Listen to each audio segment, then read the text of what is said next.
He suffered a terrible heart attack, was brought into the emergency room, very unstable, blood pressure low, almost unconscious. They couldn't stabilize him down there, and they know that something needed to be done drastically. Medication didn't help. So they called me up and said if we can put him into the operating room and be able to open up the artery with a catheter. Now on the way to the laboratory, to the operating room, the patient's heart stopped twice and needed to be resuscitated with defibrillation. And he was unconscious, blood pressure was low, was on full life support, and we got him into the lab. We found out that one of his major three arteries, which supplied about two-thirds of his heart, was completely blocked. We tried to open up, it closed. Open up, it closed. So we worked on it for 15, 20 minutes to no avail. Patient's situation deteriorated further.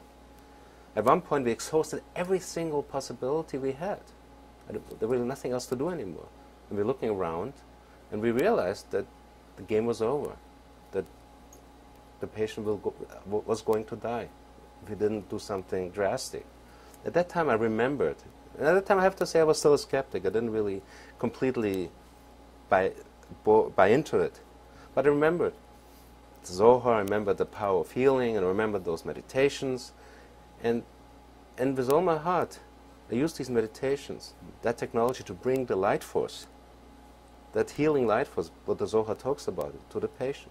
So I was standing there meditating, and it took about a little bit of a while, and I think they had to kind of kick me out of my trance and said, what are you going to do now? So let's go back in.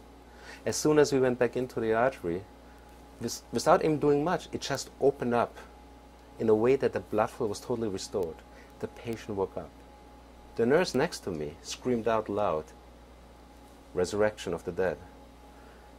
I have to tell you, that patient walked out of the hospital 2 days later without any sign of a heart attack. When we discussed this case in the medical conferences, we could not come up with a reasonable medical explanation what really happened, how someone in that stage could turn around so fast. And it was mind-blowing, and it was amazing. And I would say that this particular event, where I actually could see the power of this technology, the power of the Zohar working, actually that was the pivotal moment where I really thought I need to use this technology more often. I need to really find out how it works and how it can help patients and people with that, make it available. Because everybody can use it. It's not an exclusive thing. It's powerful. And here it was, a patient who was supposed to die, who would be dead, if it wouldn't be for that meditation. He walked out of the hospital without any sign.